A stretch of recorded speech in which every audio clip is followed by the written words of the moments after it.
Yes, sir, and welcome to the light. I'm going to say something that I never thought I'd say. I'm actually doing the show today from West Side Complex, the Dr. Martin Luther King Complex. Well, you know what? I might have said that, but this is something I didn't think I would say. I'm coming to you from Summer League. Okay, so full disclosure, I played Summer League. I averaged about 1.15 minutes. All time was garbage. But I'm gonna blame my coach, not my skills. So, and he knows who he is. I'm not gonna put him on the spot. But who I will put on the spot is my man, William Speedy Marsh, who is here with us today. And how are you, sir? I'm doing real good, Ray. Thank you so much for having me here today. This is a passion for me. You have to know it, man. Uptown Summer League started it, and now the MLK Summer League is keeping it going. Okay. Now, I'm going to put you on the spot a little bit.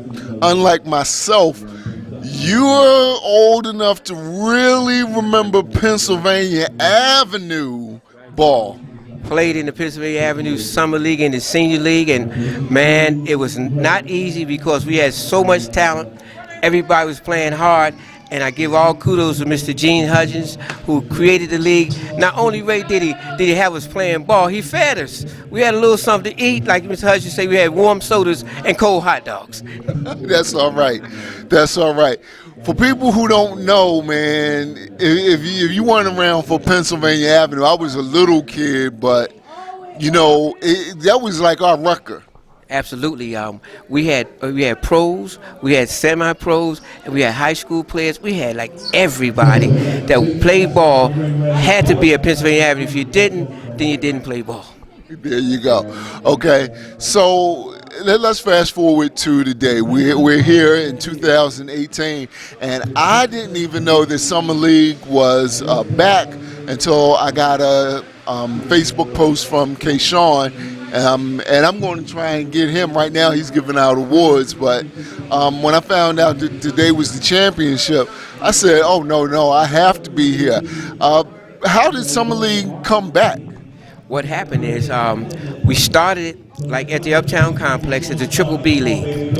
After the older guys kind of got old and wasn't playing, so we had guys like Ray Bethea, we had Mike McFadden and all those guys. So we're not gonna let the league die. So what they did was they put their own money in, and they had the Triple B Summer League.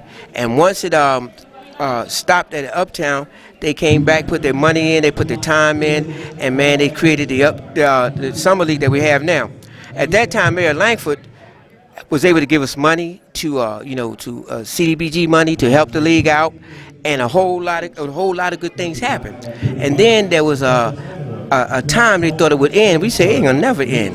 It would never end. We got too many resources, too many people, too many committed residents of Atlantic City. So at that point, it wasn't everything that it used to be, but it continued to go on, and now it's everything that it was. And I just credit James Brown. I credit my fraternity brother, man, because he has done so much. Jason Lance and JB, man, they made sure this program would never die. We even took it over to Venice Park on Saturday mornings.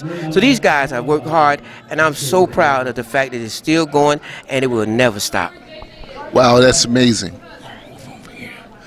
That is amazing. As somebody who used to play in Summer League, like I said, I'm proud of my 1.15 minutes, only because it was a rites of passage when I was in high school, and I waited till like my senior year to play, which is why the coach had no idea who I was. But I felt like, well, it was true. Like, you couldn't really call yourself a baller in Atlantic City if you didn't at least even be on a team. Like, you know, you had to be on a team. But, you know, from the adult standpoint and looking back on what this experience gives our kids, can you talk to us about how important that is from that perspective, the role that Summer League has in being beneficial to our young people?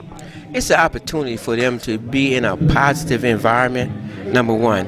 Number two, it's an opportunity for them to carry on the tradition of of what Atlantic City has offered their young people. And the last thing but not least, those who don't play, it gives them an opportunity to come over and see good basketball. So it's a three-pronged approach, and it's been working, and it will always work. And the thing I'm so proud of, our kids respect that. And they respect the fact that they're older adults who really want to give back to the community, and that's what they do. Wow. Okay. So, all right. So I'm gonna play a game with you. One of my favorite memories from summer leagues past was Ray Bethea, old Ray, old Ray Bethea. One game, he came down the court and he dunked on Bobby Martin, right? So then people was like, all right, well, you can't do it again or whatever. The next week, he dunked on Big Rodney McCoy and broke the rim. And incidentally, Young Ray is carrying on a tradition in a mighty way. But what is one of your favorite summer league memories, either as a player or something that you witnessed over the years? One of my biggest memories when we had guys like Ken Wilburn, who passed away, had Warren Day. We had pros playing in the summer league, and that was when it was uptown. And man, I'm telling you, Ray, when those games used to go on, man, we had guys like Dennis Burns. He was from Florida State when he played with us. We had Ralph Talley. We had Tony Davenport. We had Butch Warner. All those guys, man, and they had a championship ball game, man. It was outstanding, man. Then I recruited my brother, Donnie Marsh, from he was going to trial for the Atlanta Hawks at the time, and man, we had a good game. We won the thing. At the end of the day, man, everybody was all proud of each other, and man, the summer league was the best anywhere. And we would take this out of town, Ray, and we won games in New York, we won games in Philly, we won games everywhere. Now, I do have a resume of playing ball out of town and doing some stuff, so I know how that is when you go to another town and you tell people from Atlantic City and you try and slide under the radar. They ain't having it. They not having it. Well, anything you want to say before I let you go, Speedy? And thanks for your time, actually. What I want to say is, man, it's people like you that keep the tradition going. It's people like I say, Jason, them to keep the tradition going. But most of all, man, I just appreciate how Atlantic City would never let its youth down. You might have mayors come, mayors go, but Atlantic City would never let its youth down. And this is a prime example of what the residents of Atlantic City do, what the people of Atlantic City that like basketball and other sports do, and that is to never let their young people down, because there's always opportunities for young people to do other things, but they make sure there's always opportunities for young people to do positive things. So that's my most gratifying thing of this summer league from the years of 1981, 82, all the way up to now. We've never let our young people down. Thank you so much. All right, bro. Good.